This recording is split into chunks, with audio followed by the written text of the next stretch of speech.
भारत के पड़ोसी नेपाल में एक ऐसा बवाल शुरू हुआ है जिसके बारे में खबरों में बताया ही नहीं जा रहा।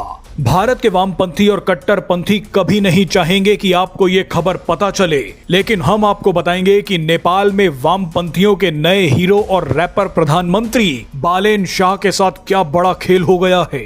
ये वही बालेन शाह है जिसके कंधे का इस्तेमाल कर भारत में बैठे कई वामपंथियों ने ये ऐलान किया था कि अगर भारत की जेनजी चाहे तो वो नेपाल से कुछ सीख सकती है, पीएम मोदी को हटाकर बालेन शाह जैसा व्यक्ति चुन सकती है। लेकिन आप ये जानकर हैरान हो जाएंगे कि अब नेपाल की जनता ही बालेन शाह पर टूट पड़ी है। बालेन शाह ने भारत के खिलाफ एक ऐसा कदम उठा लिया जो उन पर उल्टा पड़ गया है। ये क्या नया बवाल है वो आपको इस वीडियो में बताते हैं। आप जानते ही हैं कि नेपाल हमेशा से वो देश रहा है जिसकी हिंदू पहचान ने हमेशा उसे भारत के सनातन धर्म से जोड़कर रखा। ये कहावत ऐसे ही नहीं बनी कि भारत और नेपाल के बीच रोटी और बेटी का रिश्ता है, लेकिन चीन की वजह से नेपाल में वामपंथ बढ़ा और अमेरिकी डीप स्टेट की वजह से कट्टरपंथ। हालत ये हो गई कि कुछ समय पहले नेपाल में हिंदू मेजॉरिटी को कुछ कट्टरपंथियों ने सड़क पर दौड़ा दौड़ा कर पीटा। अमेरिका ने जिस तरह से रूस को अस्थिर करने के लिए यूक्रेन में कॉमेडियन जेलेंस्की को प्रधानमंत्री बनवा दिया, उसी पैटर्न पर अब भारत को परेशान करने के लिए 35 साल के रैपर बालेन शाह को नेपाल का प्रधानमंत्री बनाया गया। ये वही बालेन शाह है जो नेपाल में हिंदी फिल्मों पर बैन लगाने की बातें करते थे। ये वही बालेन शाह है जो भारत के हिस्सों को नेपाल का बताकर ग्रेटर नेपाल के नक्शे के सामने बैठकर तस्वीरें खिंचवाते थे।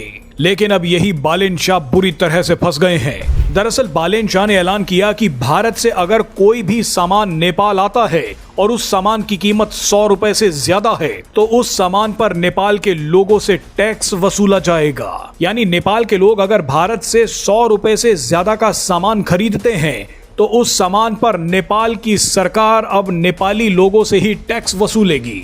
बालेन शाह के इस ऐलान के बाद नेपाल की जेनजी ही उन पर टूट पड़ी है। रोजमर्रा के घरेलू सामानों के लिए नेपाली नागरिक खासकर महिलाएं अपना ज्यादातर सामान बिहार की सीमा से ही खरीदती हैं, जिससे उनके बजट में कुछ राहत मिलती है। लेकिन बालेन शाह के इस अजीब फरमान के बाद नेपाल के लोगों का बजट बिगड़ने लगा है।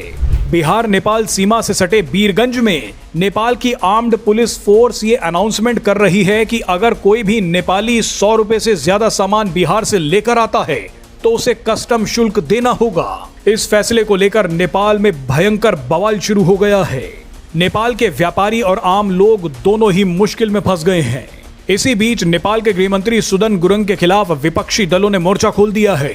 गुरुङ के खिलाफ मनी लॉन्ड्रिंग के आरोप लग रहे हैं। बताइए, ये तो नेपाल की जेनजी सरकार है। वामपंथी ऐसी ही सरकार भारत में लाना चाहते हैं।